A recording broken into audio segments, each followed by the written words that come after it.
Hi, Kootenai County. This is Teresa Roth, and we are back with another video about election fraud in Kootenai County. This time, we're going to try and do a deep dive into the statistical proof that machine fraud actually occurred. Now, this is going to be controversial, and what I'm going to do is I'm not going to go into really super deep difficult to understand statistical analysis. I'm going to try and do a narrative approach where I walk through the election night and I show you the numbers I saw and explain what the problems with there are. There's a couple minute explanation of statistical probabilities and sample sizes and why I am making the claim that the early day voting should reflect the election day voting much, much closer than it does, which is kind of one of the main points of controversy. But anyway, I want it to be accessible to people even without a good mathematical background. So I'm going to kind of take a narrative approach, but I think at the end you will understand what the statistical issues are. At the very end, I go over all the kind of ways that people have criticized this and sort of explain why they don't actually rebut my central findings. Okay, it's time to start getting into the geeky data stuff, and we're going to start with the early voting results. Now, these are results that were not posted on election night at all. They were kind of skipped over, and that was actually a huge red flag for me. So this is sort of the data dog that didn't bark. But I think it's very important to start off by looking at the early voting because it's very, very favorable to KCRCC. So I got all this data about a few days afterwards, and I had to kind of get it organized. But it was what I suspected. I when they didn't post it, I figured there was a reason why, and my suspicion was that it was favorable. So this turned out to be right, and it's even more favorable than what I expected because, as you can see, the KCRCC won by almost 59%. And if you look at District 4, which is Coeur d'Alene, you can see that even in Coeur d'Alene, the early voting came in very favorably to the KCRCC. And to make it even more surprising, a higher percentage of Coeur d'Alene voters, over 23% of them, overall voted early, and they voted in favor of the KCRCC candidate. So this should have been very good news for KCRCC, but it didn't get posted. So this is the data that was first posted. I saw it about 11 o'clock on election night, and right away I could see that it included both early and absentee, but it did not include all absentee. Now this is unusual because both early and absentee votes are taken well before election day, and they are tabulated during the day. So they should be available very soon after the polls close. So I already could see that they were doing something unusual. Now, the elections office did explain that they were using two tabulators because there were so many absentee ballots.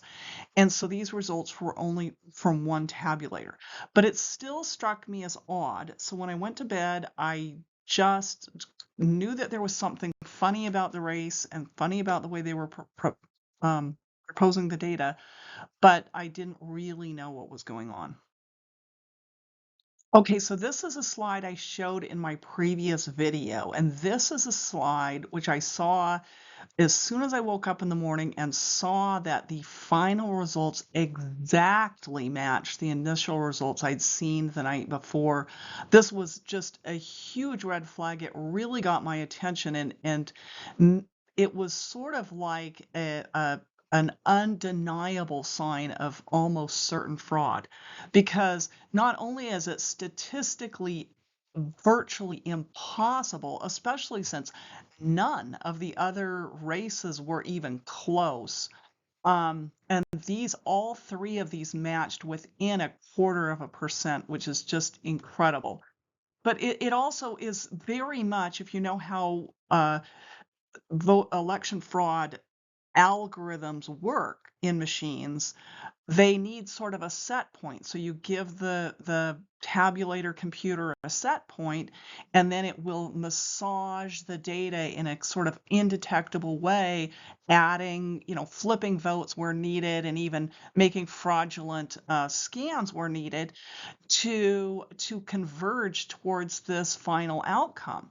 So this was just, like I said, it's not even a phenomenon that you can even debate statistically. It's just an impossible coincidence, and it's an almost certain sign of fraud just in and of itself.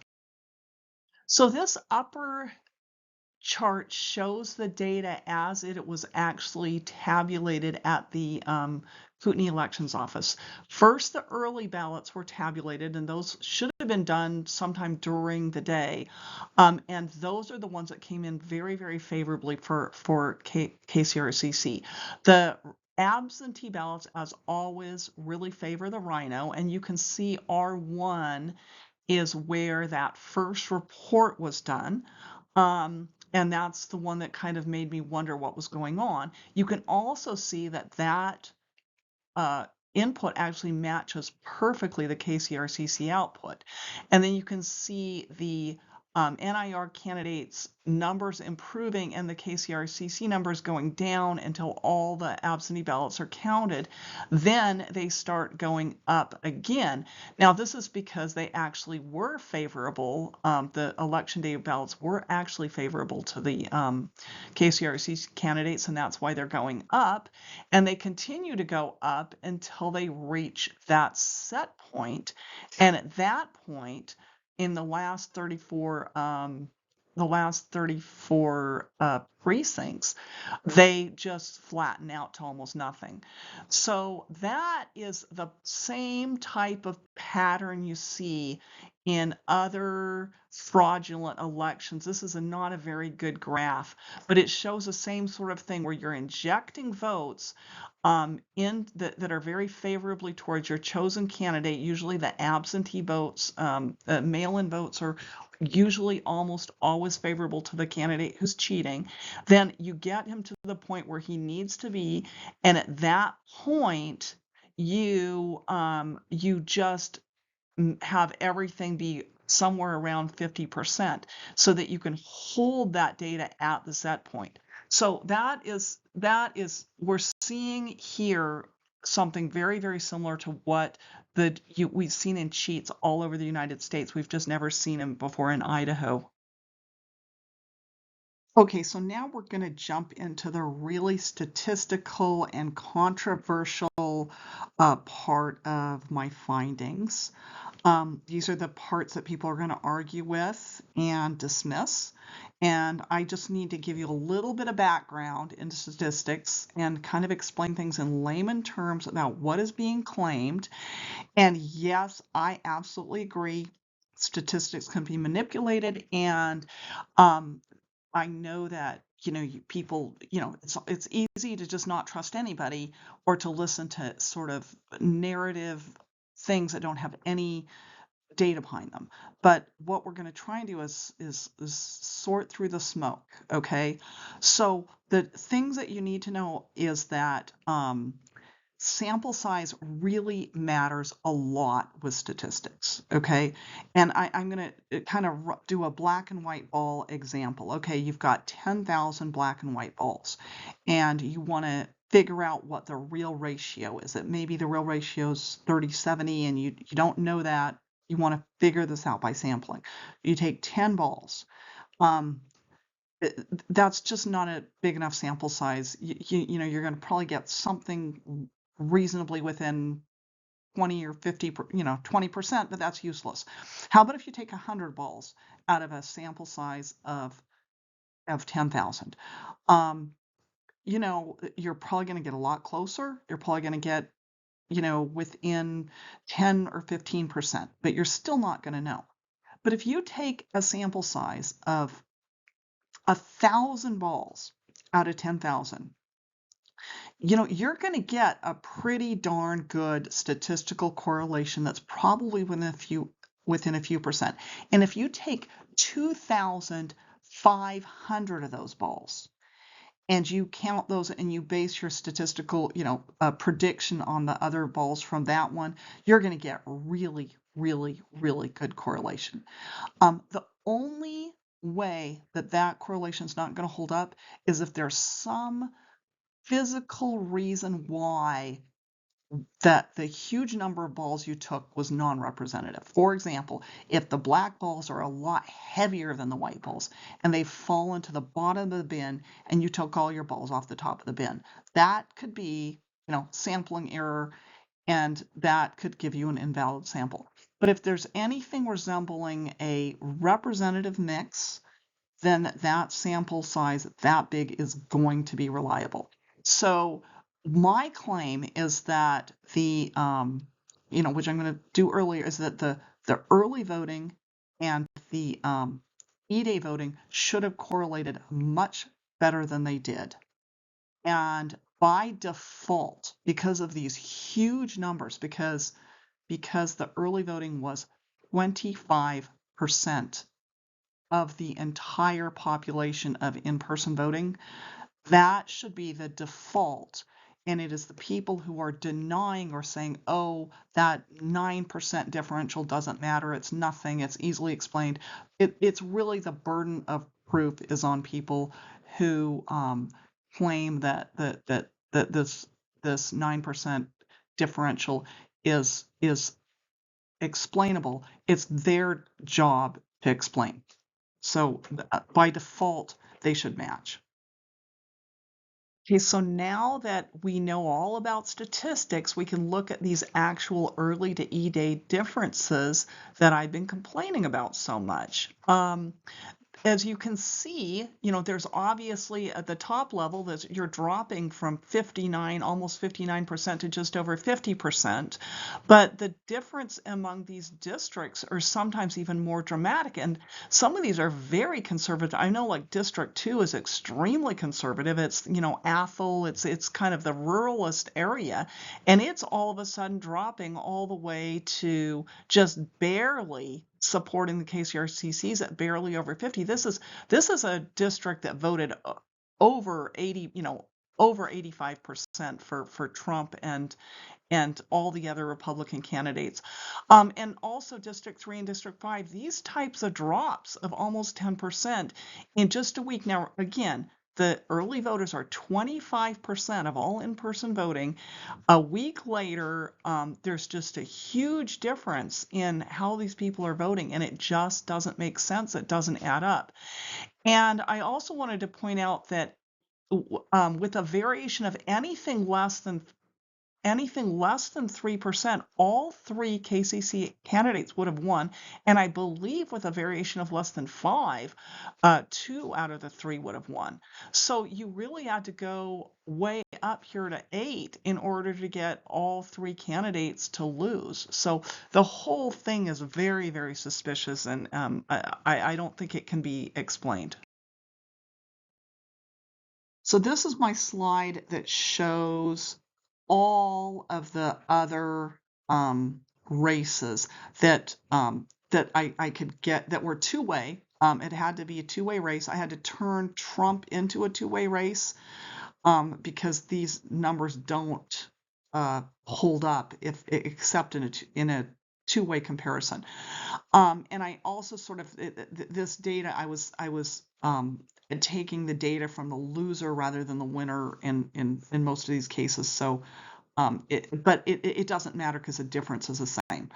But anyway, so in the county, in all the other county races, the difference was less than 3%. For Trump, it was almost 3%, but less than 3%. And that's very important because one of the main claims people make is that the reason that this was so biased is because all the Trump reporters were coming out. We're going to look at that in more detail a little bit later. But as you can just see visually, the differences were greatest in the District 4, which is Coeur d'Alene. But everywhere else they were clearly under 3%. And then the Lyons-McKenzie across the entire county were huge differentials. And like I showed in the last slide, if you look at it at a district level, even greater than 8 or 9%. So these are very significant differences, and they're not explainable. Or if somebody wants to claim that they're normal, the burden is on them to explain why they have such a large differential. It is absolutely abnormal. We should not be seeing this. Okay, so now we're going to rebut some of the explanations people have put up for trying to explain the early to E-date differences. And this is very controversial because there's a lot of people who absolutely do not want to accept fraud as an explanation. In my mind, fraud is the most obvious explanation, and it's very well backed up. And it is very unacceptable to a lot of people. For whatever reason, they do not want to accept fraud as an explanation. So they'll come up with almost any type of excuse. But we're just going to shoot a couple of these down. And some of these, like one of the most common ones that comes from people who should really know better, is the reason for the difference is because the NIC race was nonpartisan. But of course, what we're trying to explain is the early to E-Day difference. And there is no difference between early and E-Day. Both, it's a nonpartisan race. It was nonpartisan for the early voters, and it was nonpartisan for the E-Day voters. So that can't possibly explain the difference between early and E-Day voters, which is what we're trying to do. The same goes for people who say, oh, we think that the Rhino candidates won because of all the negative advertising and the negative propaganda. Again, we have been under an onslaught of negative criticism and derision and ridicule of the KCRCC trustees for years. The threat of this accreditation scare has been going on for 2 years.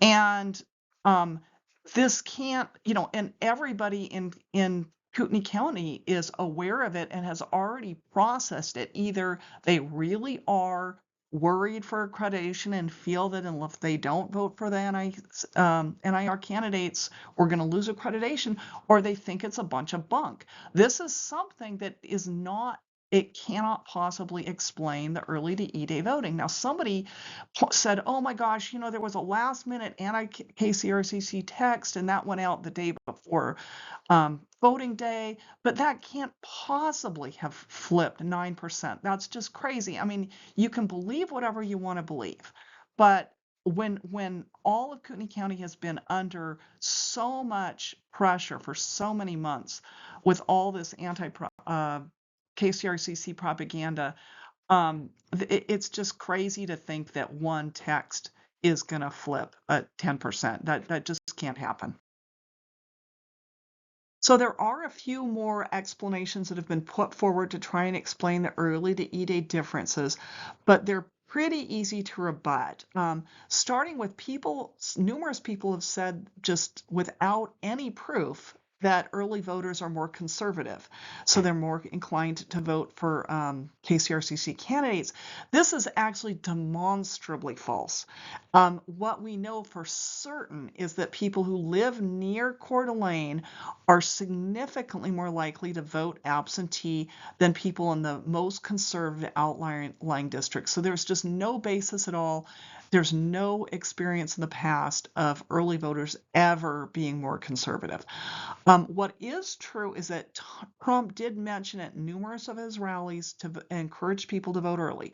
So let's look at that. So we have looked at that, and we have found, and this was in a slide several slides back, that there is a correlation between early to E-Day Trump voting, and that is less than 3%. In other words, there were more Trump voters early than there were on E-Day by about 2.9%.